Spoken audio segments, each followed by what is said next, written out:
Welcome back to my channel guys. ಇವತ್ತಿನ video ಏನಪ್ಪಾ ಅಂದರೆ ನೂಡಲ್ಸ್ ಎಲ್ರಿಗೂ ಇಷ್ಟ ಅಲ್ವಾ. Noodles optional. ನೂಡಲ್ಸ್ ಬದಲು ಬೇರೆ ಇಂಗ್ರೀಡಿಯೆಂಟ್ಸ್ನ ಯೂಸ್ ಮಾಡಿ ಎಗ್ ನೂಡಲ್ಸ್ ಮಾಡೋಣ ಅಂತ ಹೆಲ್ದಿಯಾಗಿರೋ ವೇಯಲ್ಲಿ. ಸೊ ಇವತ್ತಿನ ಕುಕಿಂಗ್ ವಿಡಿಯೋನ ತೋರಿಸ್ತೀನಿ, ಏನೇನು ಇಂಗ್ರೀಡಿಯೆಂಟ್ಸ್ ಯೂಸ್ ಮಾಡ್ತಾ ಇದ್ದೀನಿ ಅಂತ. ಬನ್ನಿ ವಿಡಿಯೋ ಒಳಗೆ ಹೋಗೋಣ. ಪೀಸ್ ಆಗಿ ಕಟ್ ಮಾಡ್ಕೊಂಡು ಇಟ್ಕೊಂಡಿದ್ದೀನಿ. ನೂಡಲ್ಸ್ ಬದಲು ಚಪಾತಿನೇ ಯೂಸ್ ಮಾಡ್ತಾ ಇದ್ದೀವಿ ನೂಡಲ್ಸ್ ಮಾಡೋಕ್ಕೆ. ಸೊ ಅನಿಯನ್ಸ್ ಇದೆ, ನಾನು ಒಬ್ಬಳೇ ಮಾಡ್ತಾ ಇರೋದಕ್ಕಾಗಿ ಇಷ್ಟು ಕ್ವಾಂಟಿಟಿಯಲ್ಲಿ ತೊಗೊಂಡಿದ್ದೀನಿ. ನಿಮಗೆ ಎಷ್ಟು ಮಾಡ್ತಾಯಿದ್ರು ಅಷ್ಟು ಕ್ವಾಂಟಿಟಿಯಲ್ಲಿ ತೊಗೊಳ್ಳಿ, ಓಕೆನಾ. ಟೊಮೆಟೊ ಇದೆ, ಸೊ ಎಗ್ಸ್ ಇಟ್ಕೊಂಡಿದ್ದೀನಿ, 2 eggs, ಮತ್ತು ಚಾಪ್ಡ್ ಕ್ಯಾರೆಟ್ಸ್ ಮತ್ತು ಬೀನ್ಸ್ ಇದೆ. ಇದು ಶೆಶ್ವಾನ್ ಸಾಸ್ ಮತ್ತು ಇದು ಡಾರ್ಕ್ ಸೋಯಾ ಸಾಸ್.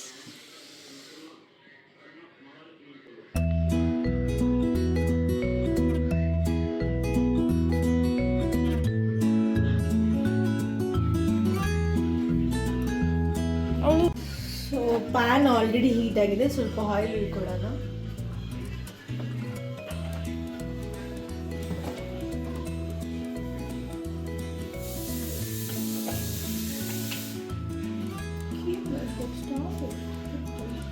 ಇದೆ, ಸ್ವಲ್ಪ ಸಾಸಿವೆ ಹಾಕ್ಕೊಳ್ಳೋಣ. ಸೊ ನೋಡಿ, ಚಟಪಟ ಇವಾಗ. ಸೊ ಸ್ವಲ್ಪ ಹಸಿಮೆಣಸಿನ್ಕಾಯಿ ಹಾಕ್ಕೊಳ್ಳೋಣ.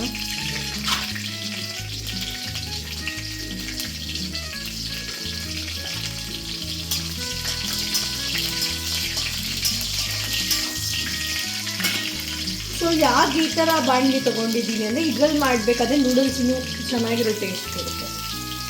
ಸೊ ಆನಿಯನ್ಸ್ ಹಾಕೊಳ್ಳೋಣ.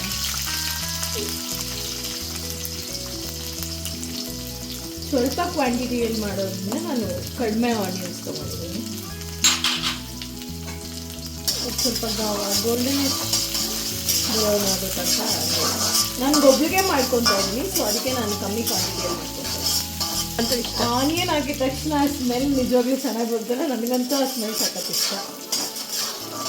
ಸೊ ಟೊಮೊಟೊನೂ ನಾನು ಈ ರೀತಿಯಲ್ಲಿ ಕಟ್ ಮಾಡ್ಕೊಂಡಿದ್ದೀನಿ. ಸೊ ನೂಡಲ್ಸ್ಗೆ ಇದು ಚೆನ್ನಾಗಿರುತ್ತೆ. ಚಿಕ್ಕದಾಗಿ ಕಟ್ ಮಾಡೋದು ಬದಲು ಉದ್ದ ಕಟ್ ಮಾಡ್ಕೊಂಡು. ಮತ್ತು ಕ್ಯಾಪ್ಸಿಕಮ್ ಇದ್ದರೆ ಕ್ಯಾಪ್ಸಿಕಮ್ ಕೂಡ ಹಾಕ್ಕೊಬೋದು, ಒಳ್ಳೆ ಟೇಸ್ಟ್. ಸೊ ಇವಾಗ ವೆಜ್ಜೀಸ್ ಇದೆಯಲ್ವಾ, ವೆಜ್ಜೀಸ್ನ ಕೂಡ ಹಾಕೋಣ. ಕ್ಯಾರೆಟ್ ಮತ್ತು ಬೀನ್ಸ್ನ ಚಿಕ್ಕದಾಗಿ ಹಾಕೊಂಡಿದ್ದೀನಿ.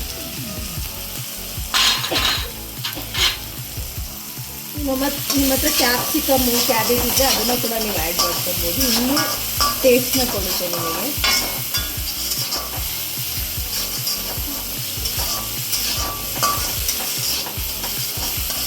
ಇದು ಬೇಯ್ತಾ ಇರಬೇಕಾದ್ರೆ ಒಂಚೂರು ಸಾಲ್ಟ್ ಹಾಕ್ಕೊಳ್ಳೋಣ.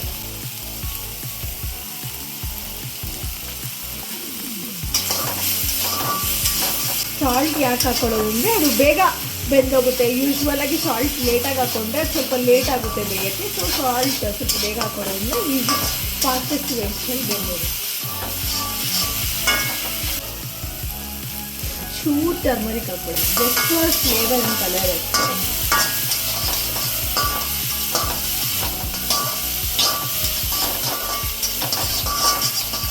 ಈಗ ಇದಕ್ಕೆ ಎಗ್ ಹಾಕೊಳ್ಳೋಣ.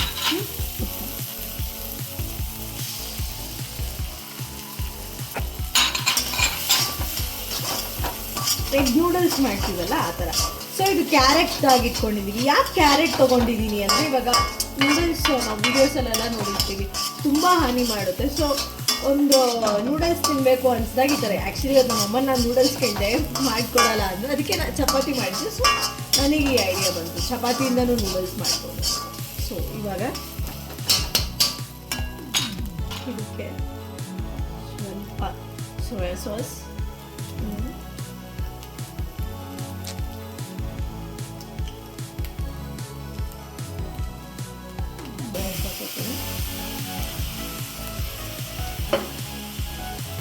ಆಮೇಲೆ ಶೆಶ್ವಾನ್ ಸಾಸ್.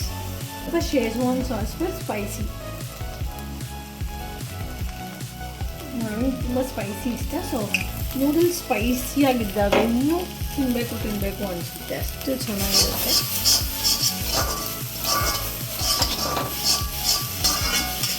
ನೋಡಿ ಎಷ್ಟು ಚೆನ್ನಾಗಿ ಫ್ರೈ ಆಗ್ತದೆ. ಸೊ ಈಗ ನಾವು ಆಪ್ಷನಲ್ ಆಗಿಟ್ಟಿರೋ ಚಪಾತಿನ ನೂಡಲ್ಸ್ ಥರ ಸ್ಪ್ರಿಂಕಲ್ ಮಾಡ್ಕೊಡೋದು. ನೋಡಿ ನಾನು ಈ ಥರ ನೂಡಲ್ಸ್ ರೀತಿಯಲ್ಲೇ ಇದನ್ನು ಕಟ್ ಮಾಡಿಬಿಟ್ಕೊಂಡಿದ್ದೀನಿ. ಸೊ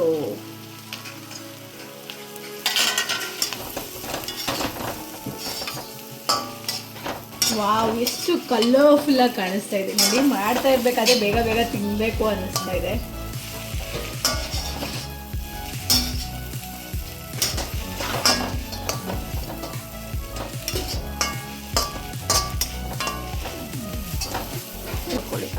ನಿಮಗಿನ್ನ ಸ್ಪೈಸಿನೆಸ್ ಬೇಕು ಅಂದರೆ ಸ್ವಲ್ಪ ಚಿಲ್ಲಿ ಪೌಡ್ರ್ ಕೂಡ ನೀವು ಹಾಕ್ಕೊಬೋದು. ಸೊ ನಾನು ಸ್ವಲ್ಪ ಸ್ಪೈಸ್ ಜಾಸ್ತಿ ತಿಂತೀನಿ ಅನ್ನೋದಕ್ಕಾಗಿ ನಾನು ಸ್ವಲ್ಪ ಚಿಲ್ಲಿ ಪೌಡ್ರನ್ನ ಕೂಡ ಹಾಕ್ಕೊತಾ ಇದ್ದೀನಿ.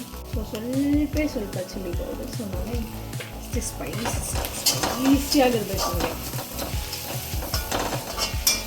ಓಕೆ, ಇದನ್ನ ತೋರಿಸ್ತೀನಿ. ಇದನ್ನು 2 ಮಿನಿಟ್ಸ್ ಬಿಟ್ಟರೆ ಕಂಪ್ಲೀಟಾಗಿ ಕುಕ್ದಾಗಿರುತ್ತೆ. 2 ಮಿನಿಟ್ಸ್ ಆದಮೇಲೆ ನಾನು ನಿಮಗೆ ತೋರಿಸ್ತೀನಿ. ಕಂಪ್ಲೀಟಾಗಿ ಆಗಿದೆ, ನಾನು ನಿಮಗೆ ಸರ್ವ್ ಮಾಡಿ ತೋರಿಸ್ತೀನಿ. ಬನ್ನಿ ಹೋಗೋಣ.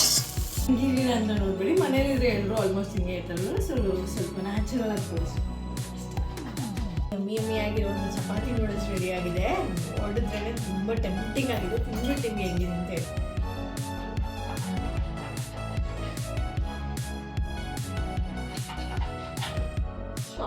ಸಾಕಾಗಿದೆ. ನೀವು ಕೂಡ ಟ್ರೈ ಮಾಡಿ. ನೂಡಲ್ಸ್ ಬದಲು ಈ ಥರ ಹೆಲ್ದಿಯಾಗಿರೋ ರೆಸಿಪಿನ ಮಾಡಿ ಎಂಜಾಯ್ ಮಾಡಿ.